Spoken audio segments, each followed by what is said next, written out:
मंगलाचरण करेंगे। ओम नमः सिद्धेभ्यः जय श्री ओम नमः सिद्धेभ्यः जय श्री ओम नमः सिद्धेभ्यः। मंगलम भगवान वीरो मंगलम गौतमो गणे मंगलम कुंद कुंदाद्यो जैन धर्मोस्तु मंगलम।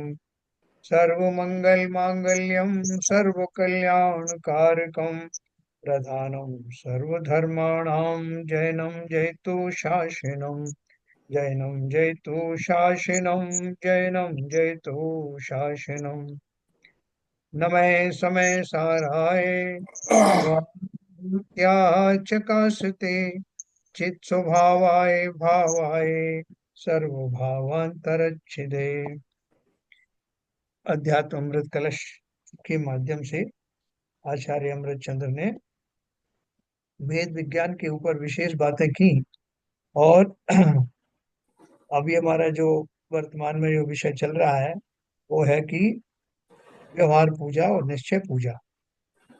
तो जैसी हमारी कल भी चर्चा हुई थी कि आत्मा की एक तरह से आप देखें तो आत्मा की जो पूजा है, जिनेंद्र देव के गुणों की पूजा कहो या स्व आत्मा की पूजा कहो, दोनों ही एक ही है। निश्चय से उनकी पूजन करने का अर्थ क्या है? उन गुणों की पूजन करना जो मेरी आत्मा में भी है, जिनेंद्र देव की आत्मा में भी है। तो लेकिन व्यवहार में जो जिनेंद्र देव की जो पूजन की जाती है वो मिक्सचर रूप में आजकल होती है।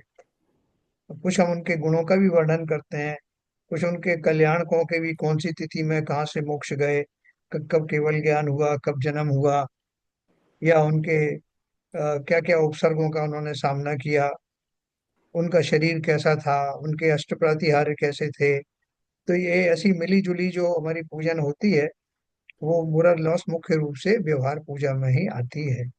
और उनके माध्यम से लेकिन जो पूजा करते हैं, आप ये मान सकते हैं कि अगर सम्यक दृष्टि उनकी पूजा करेगा तो वो उनके शरीर का वर्णन करते हुए भी उसकी दृष्टि वास्तव में उसके गुणों पर ही रहेगी। ये विशेष अंतर है। एक मिथ्या दृष्टि व्यवहार पूजा करता है और एक सम्यक दृष्टि व्यवहार पूजा करता है। दोनों में अंतर यही है। और मिथ्या दृष्टियों में भी बहुत सारे जो है लेबल हो सकते हैं। कुछ तो जानते भी नहीं कि जिन देव की पूजा क्यों करनी चाहिए, उनमें गुण कौन से होते हैं, वो नहीं जानते। वो अपना एक, जिस कुल में उन्होंने जन्म लिया है उस कुल में जो जिन्हें भी तीर्थंकर आदि को माना जाता है, भगवान माना जाता है, बाई डिफॉल्ट उनकी पूजन करते हैं। उनको उनके बारे में ज्यादा जानना भी नहीं कि वो क्यों भगवान बने, भगवान का अर्थ क्या है, वो सब नहीं जानते। ऐसे आपको मैक्सिमम लोग मिलेंगे। फिर अगली कैटेगरी जो मिथ्या दृष्टियों की है उसमें वो ये जानते हैं कि उनके गुण भी होते हैं, लेकिन फिर भी वो गुणों को ध्यान रखने का आपको आवश्यक नहीं समझते। तो वो अपना बस उसी में लगे रहते हैं, उनके शरीर आदि के अष्ट प्रातिहार का वर्णन करेंगे, उनके उन द्वारा होने वाले, उनके निमित्त से होने वाले चमत्कारों की चर्चा करेंगे, लेकिन उनके गुणों के नजदीक नहीं जाएंगे। तीसरी कैटेगरी के लोग होंगे मिथ्या दृष्टियों में ही, जो भरपूर उनके गुणों को भी अपनी पूजन में शामिल करेंगे। और भले ही वो उन गुणों में ज्यादा देर ठहर नहीं पाएंगे, लेकिन फिर भी उनका किंचित जोर उसके ऊपर भी रहेगा। और फिर सम्यक दृष्टि देव, जब सम्यक दृष्टि व्यक्ति ज्ञानी जब पूजन करेंगे तो जिनेन्द्र देव की, तो मुख्य रूप से उनके गुणों का वर्णन और अपरोक्ष रूप से स्व आत्मा का गुणगान, ये दोनों ही चीज होंगी जिसे हम निश्चय पूजा भी एक एक अपेक्षा से कह सकते हैं। तो अभी अपन उसकी को आगे बढ़ाएंगे उस विषय को, तो हमें बहुत क्लैरिटी आएगी कि क्योंकि पूजन तो मैं भी रोज करता हूँ, मैं मतलब हम और आप सब करते हैं, और भी धार्मिक अनुष्ठान करते हैं, लेकिन विषय की बहुत क्लैरिटी नहीं होने के कारण हमें वो उतना लाभ नहीं पहुंच रहा ना। जैसे वो सिखाते हैं ना कि प्राणायाम करो, ये करो, भावना योग करो, तो लोग करने वाले बहुत सारे करते हैं, मुद्राएं भी बनाते हैं, लेकिन उसकी जो वास्तविक, जो उसमें टेक्निकलिटीज है कि कैसे भाव करना, कैसा चिंतन करना, वो ना होने के कारण वो लाभ पूरा मिलता नहीं। तो ठीक उसी प्रकार से हम सीख रहे हैं कि जो काम मैं रोज ही कर रहा हूँ उससे मैक्सिमम मुझे फायदा कैसे हो। तो मैक्सिमम फायदा कैसे हो, ये अमृतचंद जी ने जगन मोहन शास्त्री जी के माध्यम से हम तक पहुंचाई है कि मेरे धार्मिक अनुष्ठान कैसे हो, मेरी दैनिक जीवन की कथा कैसी हो, मैं पूजन पाठ आदि करूं तो मेरी दृष्टि कहाँ रहे, किस तरह के भाव पूर्वक मैं करूं तो मुझे उसका मैक्सिमम लाभ मिले। समय मैं उतना ही दे रहा हूँ। तो देखिए अपन बात करेंगे।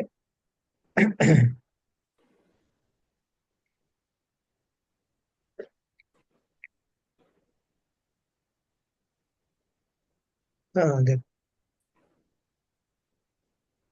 अपन ने 27 नंबर का पढ़ा था।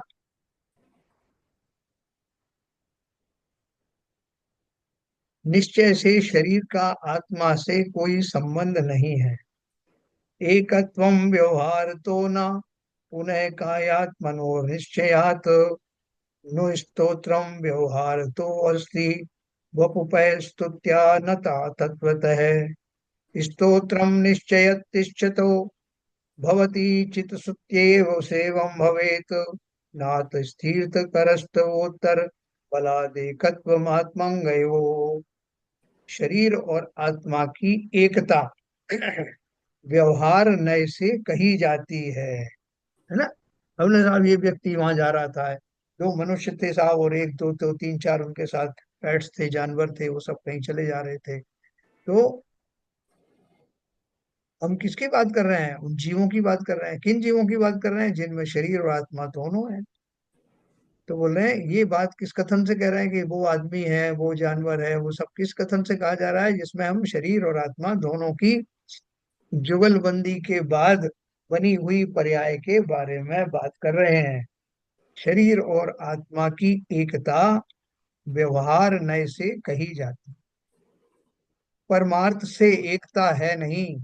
इसलिए शरीर शरीर की स्तुति से आत्मा का स्तोत्र यथार्थ स्तोत्र नहीं है। व्यवहार से है। लेकिन देखो, अपन ने जैसा भी पढ़ा कि जो सम्यक दृष्टि है, ज्ञानी है, वो भी ऐसी व्यवहार से स्तुति करता हुआ पाया जाता है।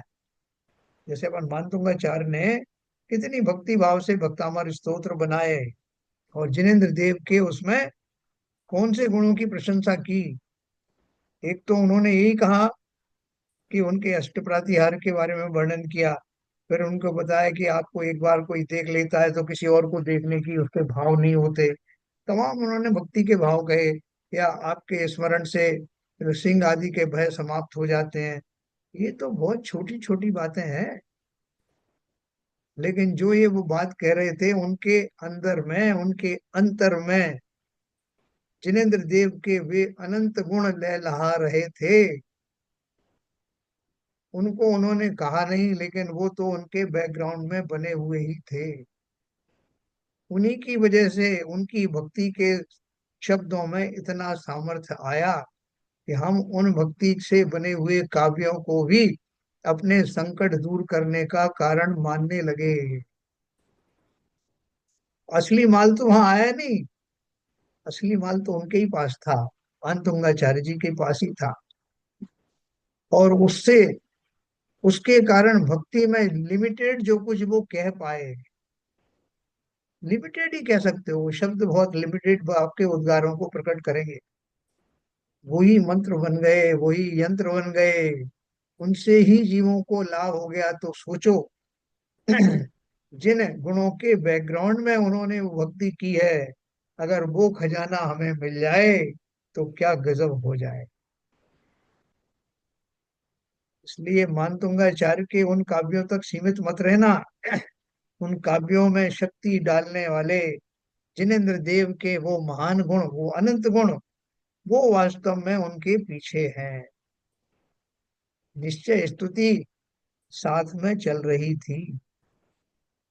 ऊपर ऊपर से कहे जाने वाले शब्द जो हैं वो, क्योंकि शब्दों की मर्यादा है, वो अनंत गुण उनके कहे नहीं जा सकते, इसलिए इस रूप में कहे जा रहे हैं। तो इसलिए उन्होंने क्या कहा, और इसलिए सम्यक दृष्टि की वो व्यवहार स्थिति है, तो वो उनके शरीर के माध्यम से कह जरूर रहे हैं, लेकिन शरीर की स्तुति नहीं कर रहे हैं।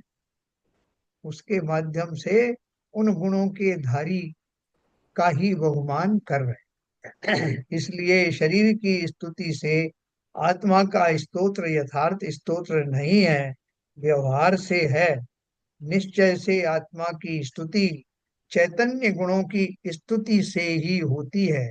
इसलिए तीर्थंकर की स्तुति शरीराधार शरीर के आधार पर की है।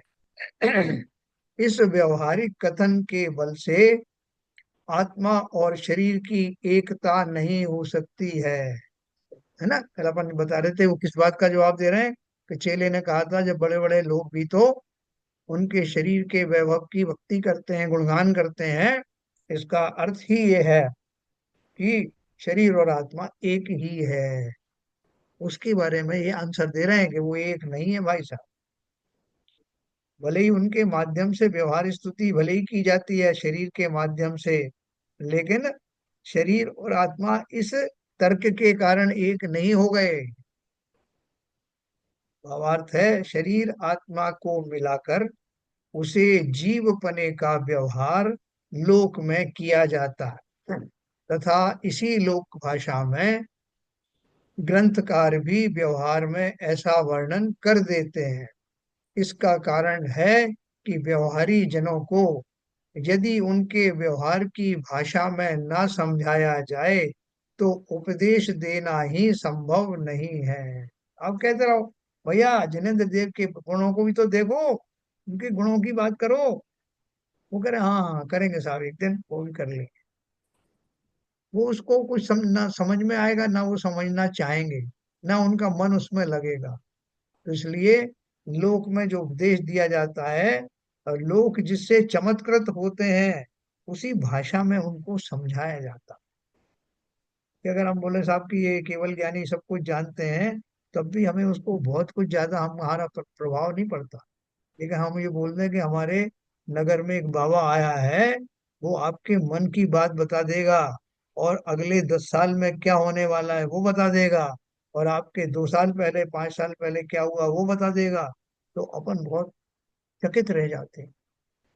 भैया उससे तो हम भी मिलना चाहते हैं, बहुत सी बातें पूछनी हम। भैया उसको कैसे उसने सिद्धि करी, और हम उनकी स्तुति करेंगे और बहुत बहुमान आएगा। जिसने उनका पता बताया उनको भी बहुत धन्यवाद देंगे, है ना। लेकिन वो जिनेंद्र देव 24 केवल ज्ञान के माध्यम से 3 लोक की समस्त घटनाओं और वस्तुओं को एक साथ जानते हैं, उससे उतने उत्कृष्ट भाव नहीं बनेंगे। क्योंकि हम उसे जानते नहीं, वो तो सुनी सुनाई बात। लेकिन ये बाबा तो हम जाके देख लेंगे ना अभी, कि जो कहा जा रहा है अभी सामने आ जाएगा। और हमें तो उनसे अपना काम निकालना है, आज की बात पूछना है, कल की बात पूछना है। वहां कौन जाएगा जिनेंद्र भगवान के पास। तो इसलिए बोल रहे हैं कि बहुत सारी चीजें हैं व्यवहार के कारण व्यवहारी जन जिसमें पारंगत होते हैं उसी भाषा में कही जाती है। तो इसलिए उन्होंने बोला इसका कारण है कि व्यवहारी जनों को यदि उनके व्यवहार की भाषा में न समझाया जाए तो उपदेश देना ही संभव नहीं है। तथापि व्यवहार वचन कहते हुए भी आचार्य निश्चय तत्व ही समझाते हैं। हाँ, तो भले ही वो कैप्सूल में डाल के देंगे आपको, कैप्सूल आपको बड़ा सुंदर लगेगा कि ये हरा वाला देना साहब, ये लाल वाला कैप्सूल देना, लेकिन दवाई सब में एक ही भरी। तो क्या बोल रहे हैं कि वो व्यवहार के कथन के माध्यम से जीवों को समझाने वाली भाषा में वही समझाते हैं जो कल्याणकारी होता है और जिसे निश्चय तत्व कहते हैं। तथापि व्यवहार वचन क्या लगा, व्यवहारी जनों को यदि उनके व्यवहार की भाषा में न समझाया जाए तो उपदेश देना संभव नहीं। तथापि व्यवहार वचन कहते हुए भी आचार्य निश्चय तत्व ही समझाते हैं ताकि यथार्थता का बोध हो जाए। भगवान तीर्थंकर का चैतन्य स्वरूप आत्मा मोहादि विकारों से रहित अपने स्वरूप से एकत्व रूप अखंड चैतन्यानंद ज्ञायक स्वभाव है। यह निश्चय स्तुति है, ऐसा इस छंद द्वारा स्पष्ट करते हैं। क्या क्या बोला उन्होंने, तीर्थंकर का चैतन्य स्वरूप आत्मा मोहादि विकारों से रहित अपने स्वरूप से एकत्व रूप अखंड चैतन्यानंद न्यायक स्वभाव है। ये निश्चय स्तुति है। ये मैं अगर स्तुति करूंगा तो मैं भगवान तीर्थंकर शब्द भी हटा दूंगा। मैं सिर्फ यही बोलूंगा, चैतन्य स्वरूप आत्मा कैसी होती है, अपने स्वरूप से एकत्व रूप है, अखंड है, आनंद से भरपूर है, ज्ञान आदि गुणों से लवलेश मात्र से पूरी तरह से भरी हुई है। ऐसे ही मैं स्तुति करूंगा। और ये निश्चय स्तुति हुई। किसकी निश्चय स्तुति हुई? बोले आपने साहब उसमें भगवान का नाम तो लगाया ही नहीं। सबका लग गया उसमें नाम। ये निश्चय स्तुति स्तुति समस्त आत्माओं की है, मेरी भी है। इति परिचित तत्वैरात्मका एका एकतायाम नए विभजन युक्त यात्य अंत मोक्षादि उच्छादितायाम अवतरतिना बोधो बोध में बाध्य कश्य स्वसर स्वस्वर वश कृष्ण है प्रस्फुटे नेक एव।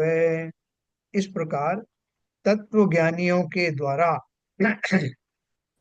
नए विभाग की युक्ति से आत्मा और शरीर की एकता का पक्ष अत्यंत उच्छिन्न करने पर अपने स्वर से शीघ्र आकृष्ट हुआ प्रकट रूप एक आत्मा का ज्ञान आज किस समझदार की समझ में ना उतरेगा। क्या बोल रहे हैं? आचार्य कहते हैं कि पूर्वोक्त कलशों में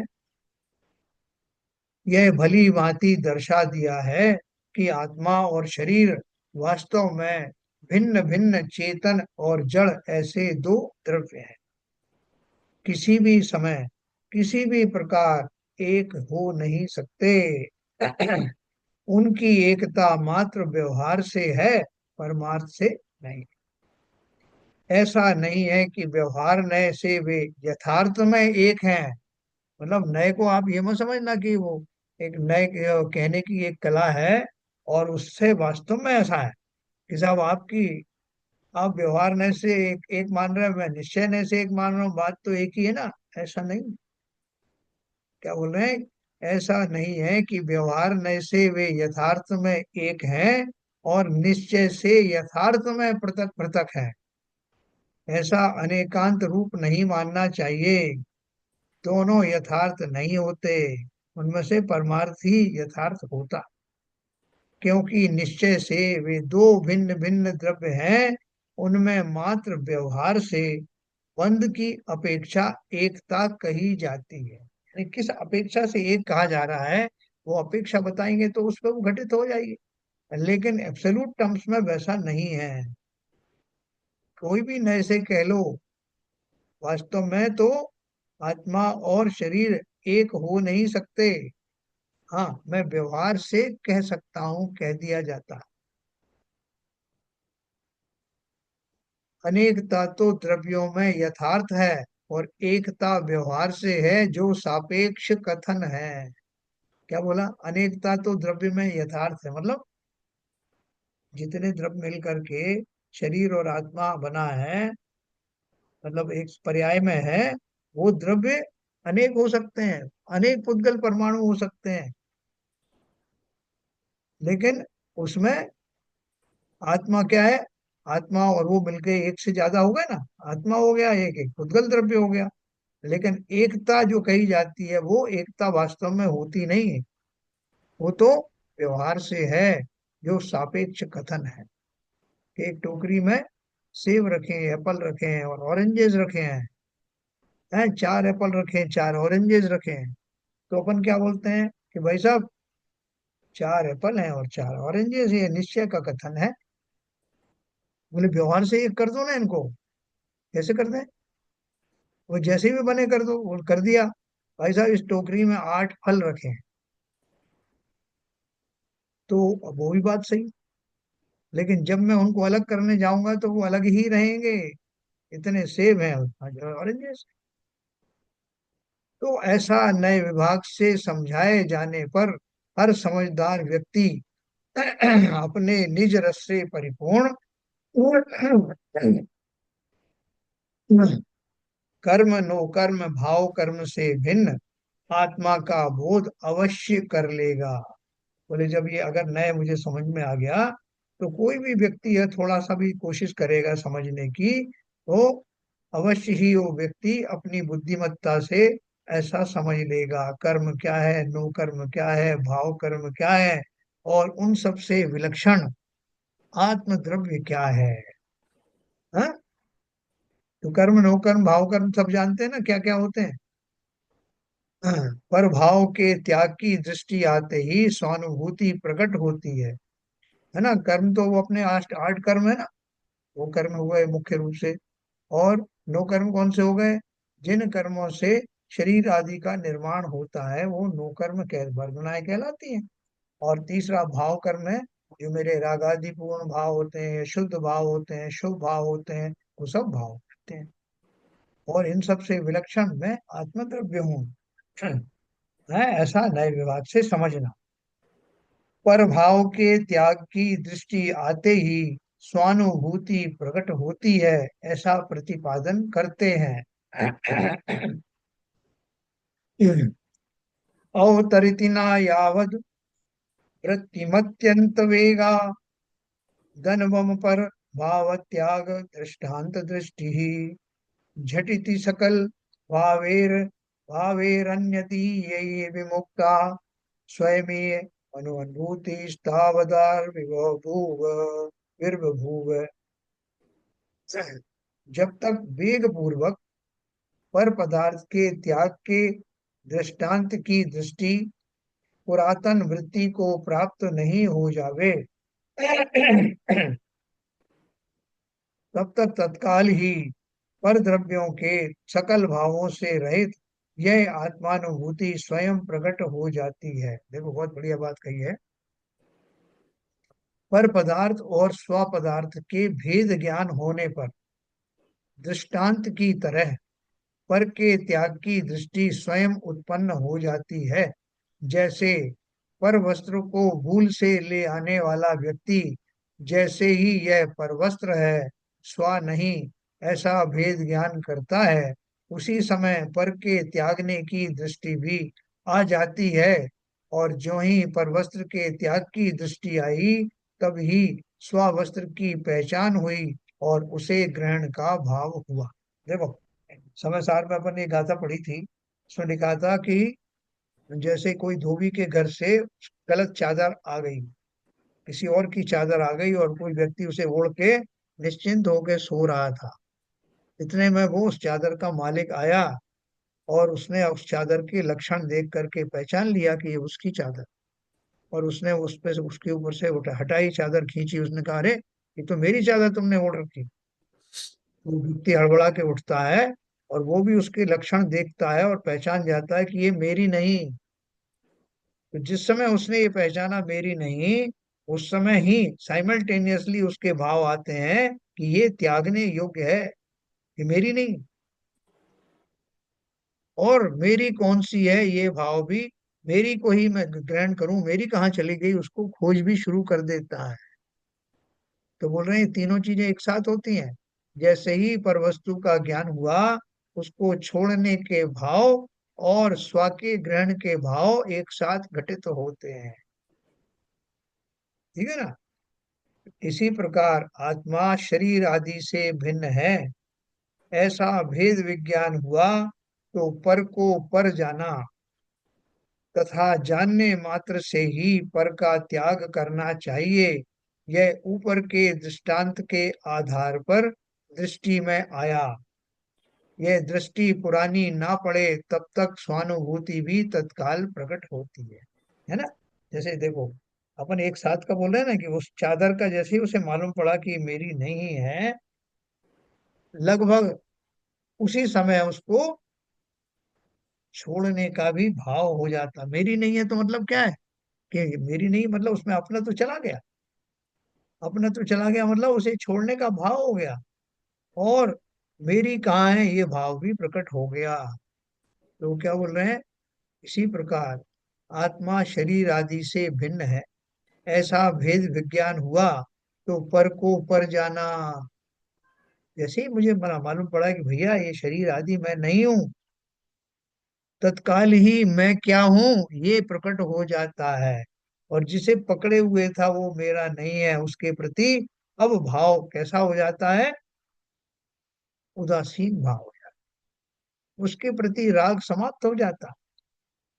भेद विज्ञान होने पर एक साथ तीनों घटनाएं घटित हुई।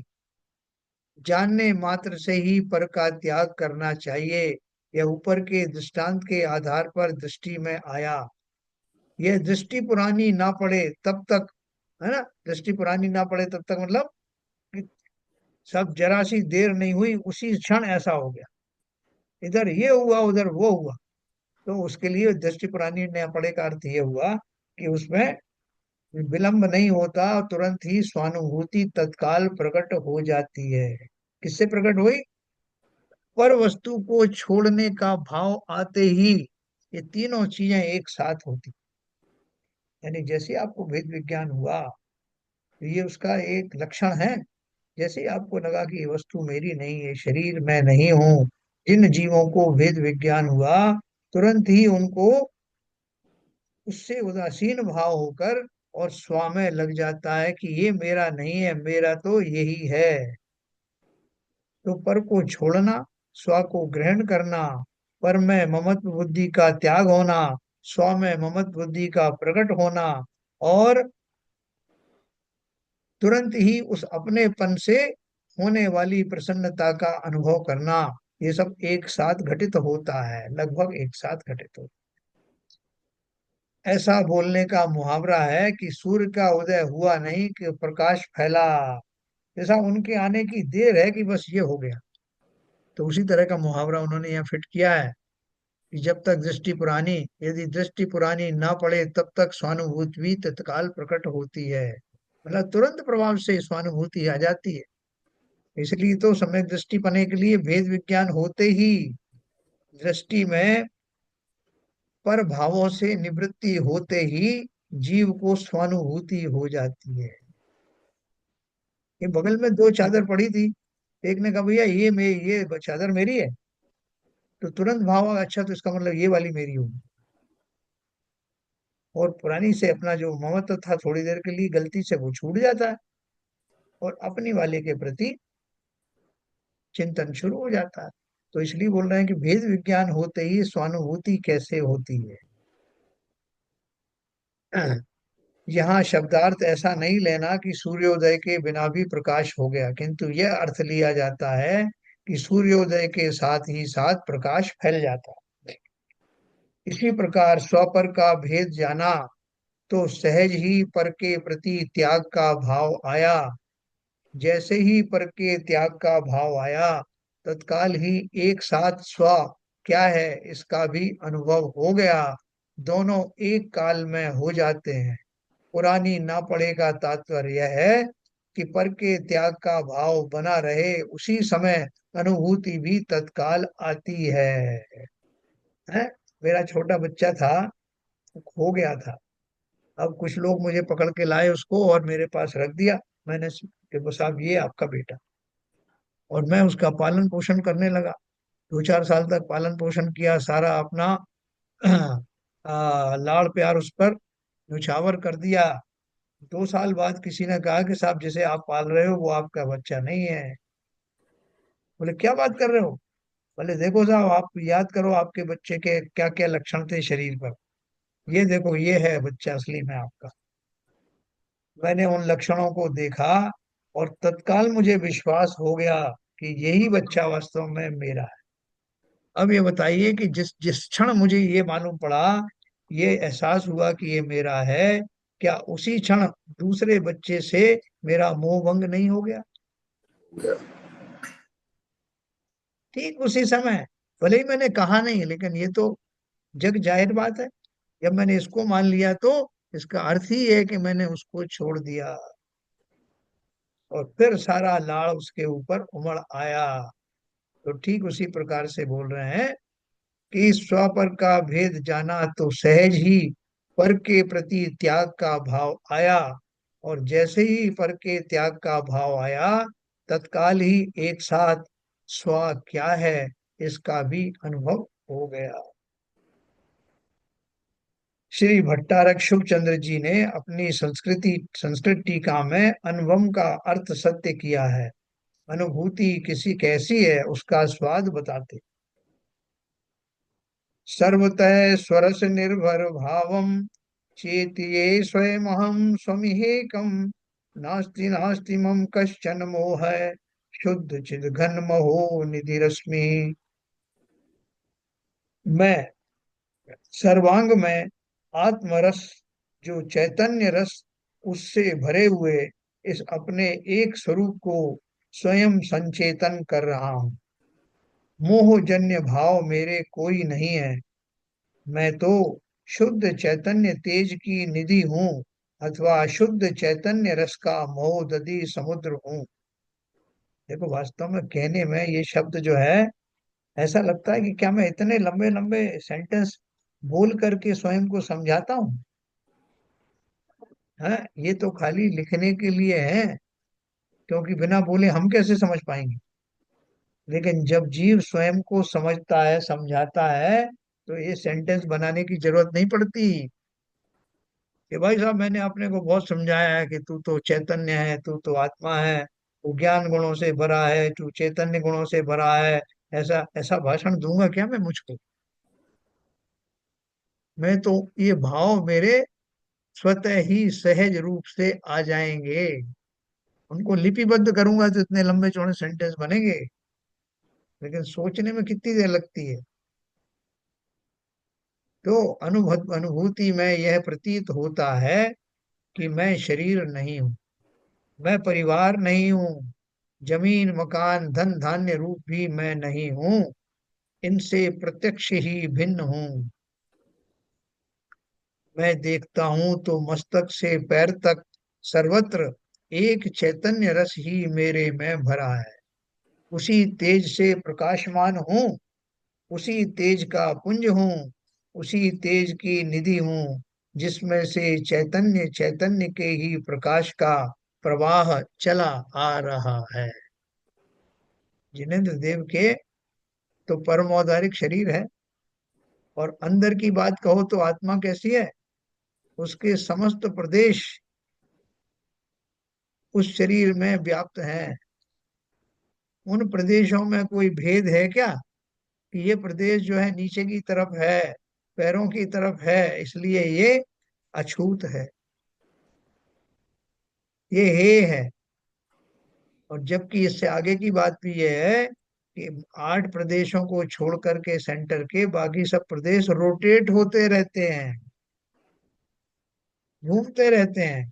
जो पैरों की तरफ थे प्रदेश, वो सिर की तरफ चले जाते हैं, सिर वाले पैर की तरफ आ जाते हैं। तो उनमें से कौन सा जो है हे है, और कौन सा पूज्य है, बताओ। और जिनेन्द्र देव के तो जिनका बाहर का शरीर भी परमोदारिक है, और उन शरीर के की प्रतिकृति के रूप में जो प्रतिमाएं बनाई गई हैं, उनमें क्या भेद है? कौन सा अंग उनका जो है कम कम पूजक है, कम पूजनीय है? कि नीचे का कपड़ा ऊपर लगाओ, ऊपर का कपड़ा नीचे लाओ, क्या क्या सोचते हैं वो। तो पूरा शरीर ही पर्वोधारक है, तो उनका तो पूरा शरीर। कोना कोना क्या कहते हैं, सर्व हाँ। अनंत अनंत गुणों से भरा हुआ है, चतुर्दश। यस। पूरा शरीर, चाहे बाह्य शरीर की बात कर लो, चाहे आत्मा के प्रदेशों की बात कर लो, उनसे पवित्र कोई संसार में चीज है ही नहीं। और उन्हीं की प्रतिरूप स्थापना से बनाई गई वो मूर्तियां, उनमें कहाँ की अशुद्धि है भैया? कि पैरों में नहीं, पैर अलग हैं, सा उनके सिर अलग हैं, पैर का कपड़ा सिर पे नहीं रखना, सिर का कपड़ा पैर, क्या बात है? सोचो तो अपनी बुद्धि को, हमने उनको क्या बना दिया?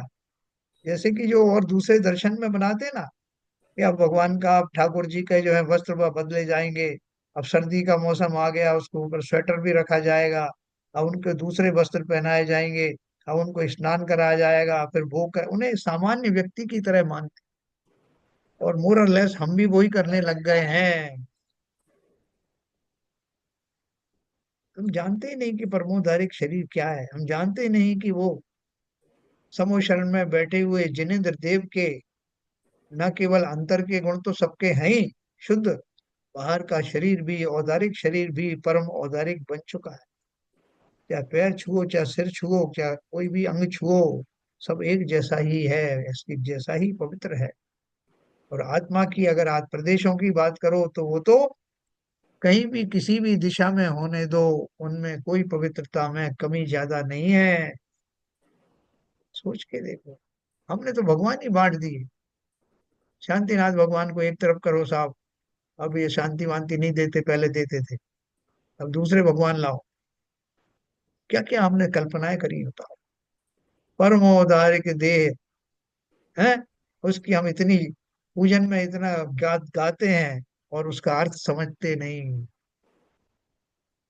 तो क्या लिखा उन्होंने, अनुभूति में प्रतीत होता है कि मैं शरीर नहीं हूँ, मैं परिवार नहीं हूँ, जमीन मकान धन धान्य रूप भी मैं नहीं हूँ, इनसे प्रत्यक्ष ही भिन्न हूँ।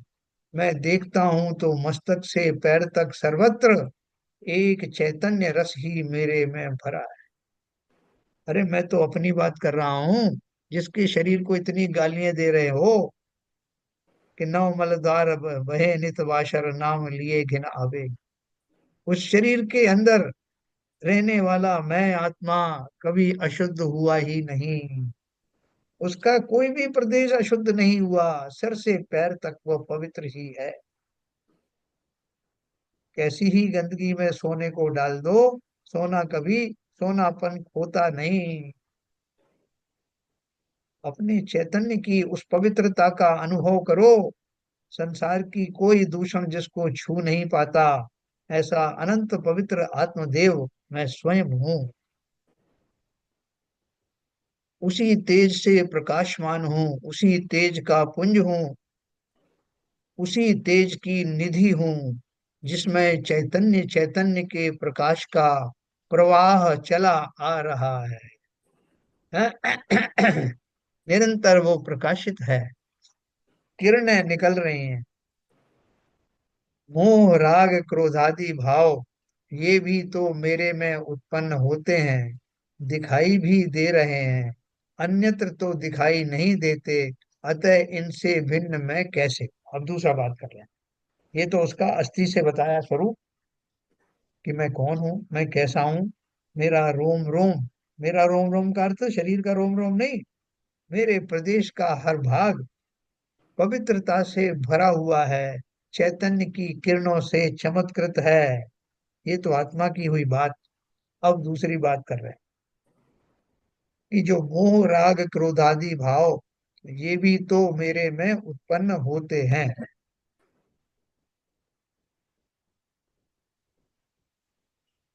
दिखाई भी दे रहे हैं, अन्यत्र तो दिखाई देते नहीं, अतः इनसे भिन्न मैं कैसे हूँ, ऐसा विचार आता है। तब मालूम होता है कि ये भाव मेरे में हैं, आते हैं जाते हैं, पर ये मेरे स्वभाव भाव नहीं, है ना। जैसे सोने को किसी ने बोला कि भाई साहब ये सोना आप बोल रहे थे कि तो एकदम शुद्ध रहता है, और अभी इसको कीचड़ में से उठा के लाया हूं मैं, कि देखो इसके ऊपर कितनी कीचड़ लगी। तो कीचड़ हटा करके देखा, तो तब भी उसमें सोने का पीलापन नहीं आया। तो बोले अभी क्या हो गया, बोले साहब इसके ऊपर किसी ने पेंट और लगा दिया है। तो पेंट निकाल के देखो, बोले हाँ, अब निकाल के देखा साहब, तो पता लगा कि सोना का पीलापन ऐसा ही अक्षुण बना हुआ है। तो इससे जाहिर हो गया कि बाकी की जो अशुद्धियां थी वो सोने का भाग नहीं थी। तो यहाँ कहा कि मोह राग क्रोध आदि भाव ये भी तो मेरे में उत्पन्न होते हैं, दिखाई भी दे रहे हैं, अन्यत्र तो दिखाई देते नहीं, अतः इनसे भिन्न मैं कैसे हूँ।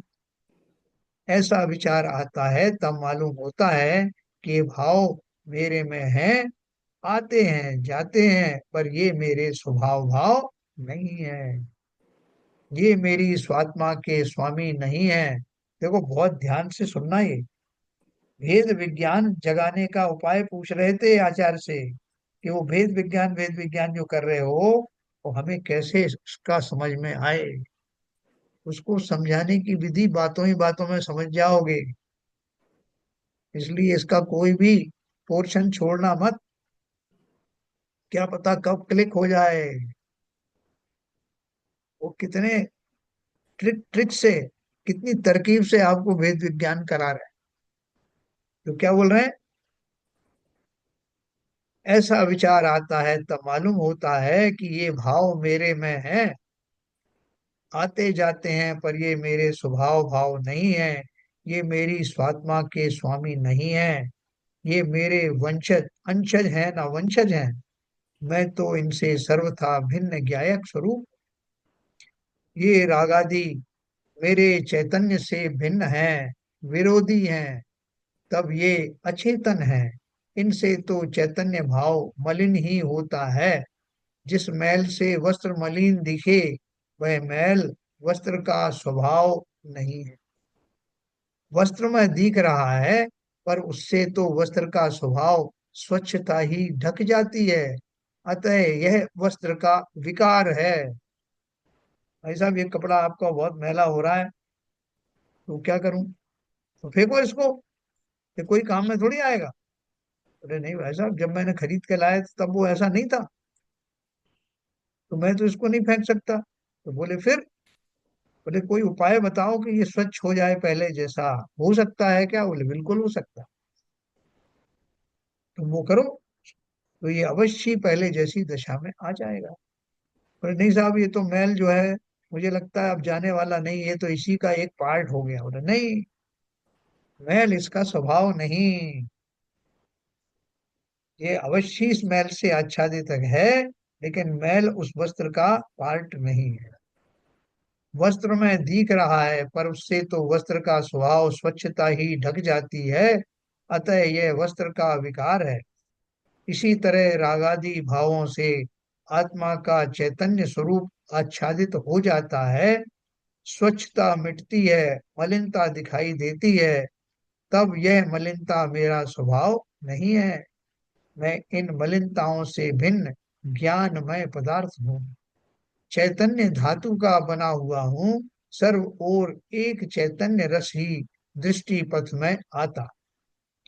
ऐसे विचारों से ही अपनी प्रवृत्ति स्वात्मनिष्ठ होती है। तरीका बता रहे हैं आचार्य कि क्या विचार करो जिससे भेद विज्ञान की पुष्टि हो। हैं?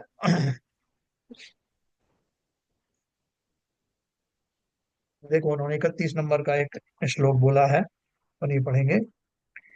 इति सति स सर्वेरन्य भावार विवेके स्वयं मयमयं पियोगो ब्रह्मदात्म ब्रह्मदात्ममानेकमेकं प्रकटित पर परमार्थ दर्शन ज्ञान वृत्तै कृतपारिण तिरात्मा राम एव प्रवत्त है। इस प्रकार संपूर्ण अन्य द्रव्यों के भावों के साथ भिन्नता का बोध हो जाने पर यह अपना उपयोग स्वयं अपने एक स्वरूप को ही धारण करता हुआ प्रकट किया है। परमार्थ जिन्होंने ऐसे सम्यक दर्शन, सम्यक ज्ञान और सम्यक चारित्र रूप हुई है परिणति जिसकी, ऐसा उपयोग अपनी सीमा में प्रवृत्त होता है, फिर अन्यत्र प्रवृत्त नहीं होता। हाँ, जिनेन्द्र देव की स्तुति की है आचार्य मानतुंग ने एक काव्य में। क्या कहा उन्होंने कि भगवान, आपको देखने के बाद मेरा एक बड़ा नुकसान हो। क्या नुकसान हो गया? बोले अब मेरा मन किसी और के ऊपर लगता नहीं, और कोई मुझे सुहाता ही नहीं, ये बड़ा नुकसान। एक उन्होंने व्यंग किया। तो बोलते हैं, फिर उसमें लिखा ना, जैसे खारा पानी कौन पीना चाहेगा, जिसे मीठा पानी एक बार पी लिया हो वो खारा पानी क्यों पिए। तो यहाँ भी वही बात कर रहे हैं वो। क्या बोल रहे हैं, ऊपर के कथन के अनुसार जब यह अपना उपयोगात्मक ज्ञान अपने को अन्य समस्त परद्रव्यों और उनके भावों से भिन्न देखता है, तब उसे यह भी प्रतीत होता है कि मैं अब स्वयं अकेला, मेरे साथ गेय भाव में होकर जो आए थे वे सब पर थे, मेरे स्वरूप से भिन्न थे, मेरे साथ तो केवल मैं हूँ। तब आत्मा, आत्मविश्वास, आत्मज्ञान और आत्मरमण रूप निश्चय सम्यक दर्शन, निश्चय सम्यक ज्ञान और निश्चय सम्यक चारित्र रूप परिणति को प्राप्त हो जाता है। एक बार अपना घर पहचाना तो फिर पर घर नहीं जाता। विदेश चले गए। अब विदेश में जगह जगह लोगों से दोस्ती करी। जैसा अब आए अब यहीं रहना है, तो लोग वहाँ के लोगों से मिलना जुलना शुरू किया।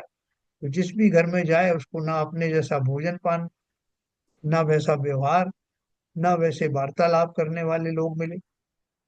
पूरा उसने इलाका छान मारा, कहीं उसको वैसा मिला ही नहीं। फिर लौट के अपने घर आया और उसको बहुत सुकून मिला कि भैया इन सब में दोस्त खोजना बेकार की बात है। यहाँ कहाँ मिलेगा ऐसा जैसा मैं हूँ, और मुझे इनकी कोई आवश्यकता भी नहीं है। उन पर पदार्थों से, पर वस्तुओं से, पर द्रव्यों से क्या दोस्ती करूं जो किंचित भी ना तो मेरे जैसे हैं, ना ही मुझे कोई सुकून देने वाले हैं। अब उसको अपने घर से बहुत लगाव हो गया, बहुत अटैचमेंट हो गया अपने घर की एक एक वस्तु से, क्योंकि बाहर में सब देख लिया। कहूँ न सुख संसार में सब जग देखो। तो ऐसा भाव आते ही आत्मविश्वास, आत्मज्ञान और आत्मरमण रूप निश्चय सम्यक दर्शन, निश्चय सम्यक ज्ञान और निश्चय सम्यक चारित्र रूप परिणति को प्राप्त हो जाता है। एक बार अपना घर पहचाना तो फिर पर घर नहीं जाता। फिर वह आत्मा अपनी अनंत गुण गरिमा के बगीचे में ही रमण करता है, उनके बाहर फिर नहीं जाता।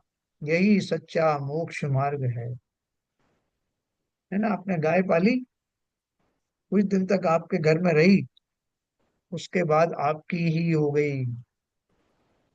फिर आप उसको बांधे भी नहीं, कभी वो कहीं जाने वाली नहीं, आपके घर के आसपास ही रहने वाली, कहीं जाएगी नहीं।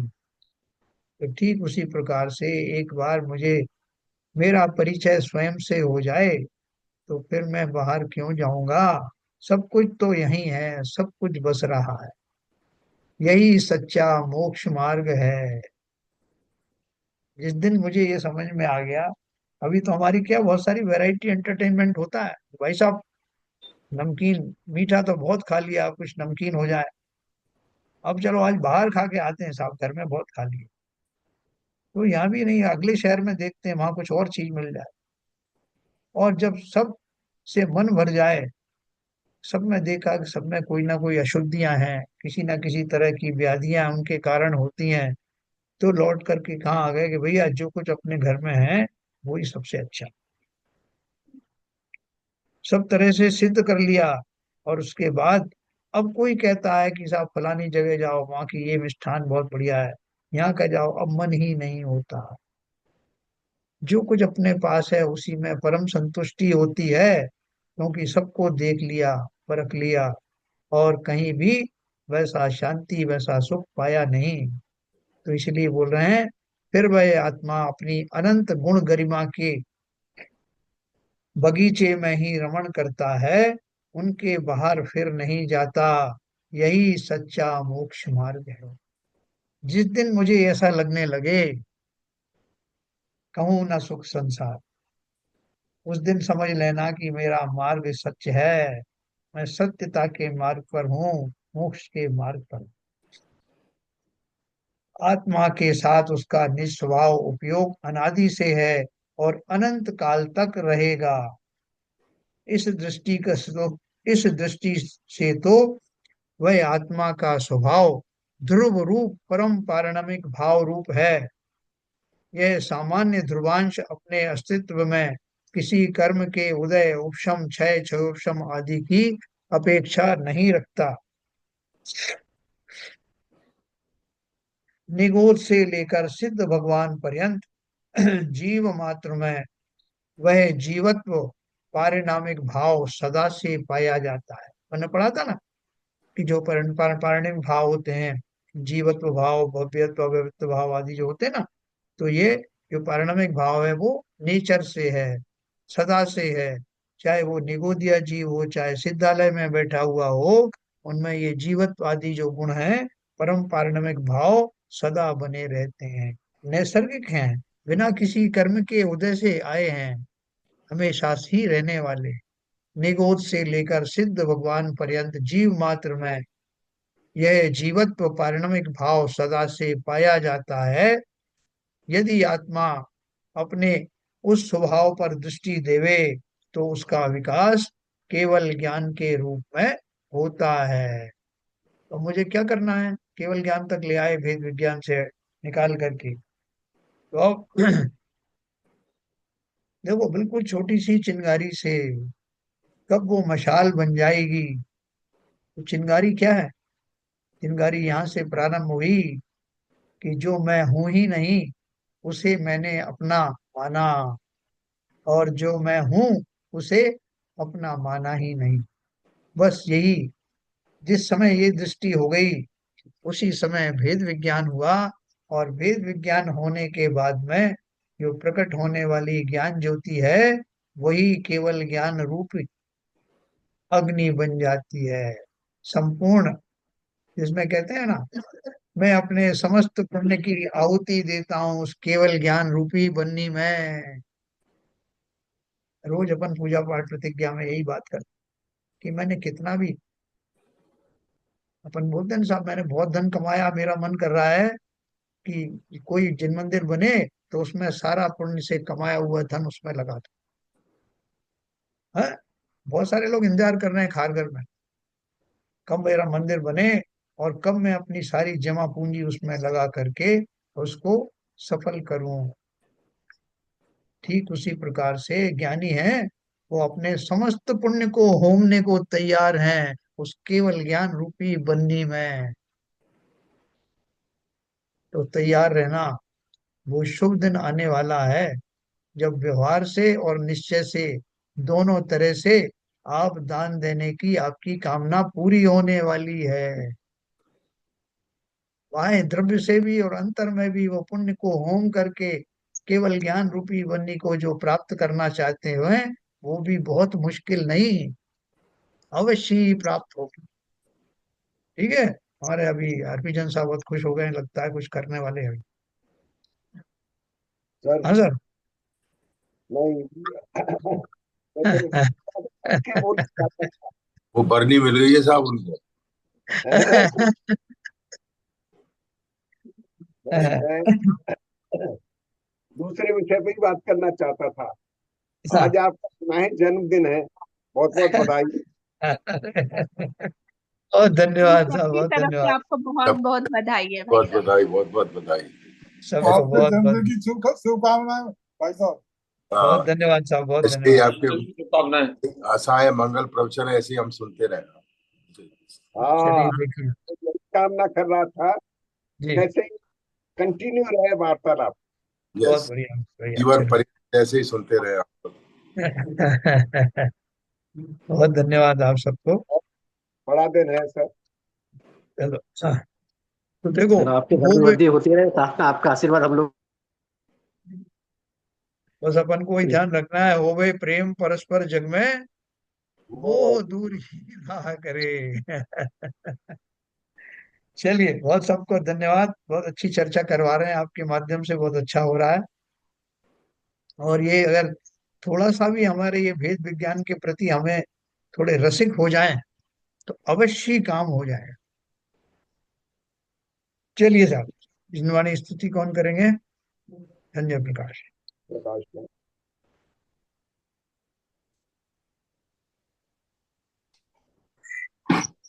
जिनवाणी जग मैया जन्म रोके बेट दो।